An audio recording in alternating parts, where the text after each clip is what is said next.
And the project that we want to talk about today was conceived and executed during my tenure as the Managing Director of Siemens.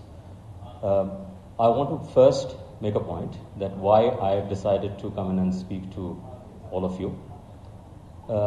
Despite the fact that over 2 years, the amount of personal and family harassment that we have had, and anybody who has even not got through it, I don't think anybody can imagine what this harassment means when the state comes after you and on charges which are completely baseless. And I'm going to talk about it today. But the more reason why I came out today is because, unfortunately, due to the recent developments regarding this case, my name is all over, and which is impacting, as a professional, the only thing that we earn in life is our reputation. That's the only thing that we have earned in our life. And my reputation is being smothered. My family is going through the coals, been driven through the coals. More importantly, I'm seeing what's happening to the industry, because I have my industry friends who are calling up and saying, and why should anybody be doing such projects with anybody, with the government? Because if this is what the outcome of these things going to be. And last but not the least are the 213,000 students who are out over there, who have been trained, certified, doing jobs, and their certification is now being brought into question. It is not an individual versus individual. I could have taken the beating. My family could have taken the beating.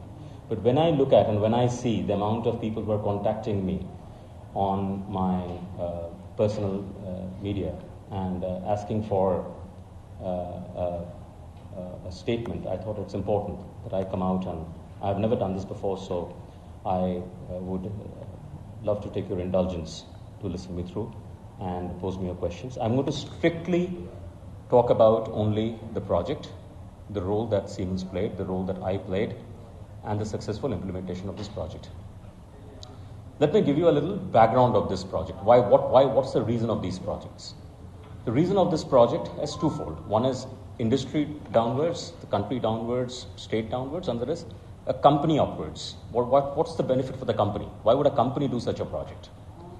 Now, when Andhra Pradesh, for example, got bifurcated in 2014-15, the brief to us was that this part of the state has been primarily an agricultural state.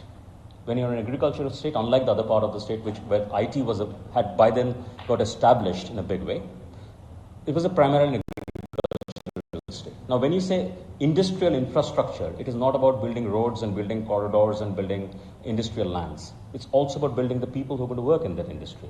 You can't have an industrial infrastructure without people being ready in this state. And for an agricultural infrastructure state, this is an impossible task of impossibility. And that is what the vision of the state government was, which was told to us, based on which we did a market research, we found out the gaps, we aligned with the state government's industrial policy, and the entire scope of the project was decided.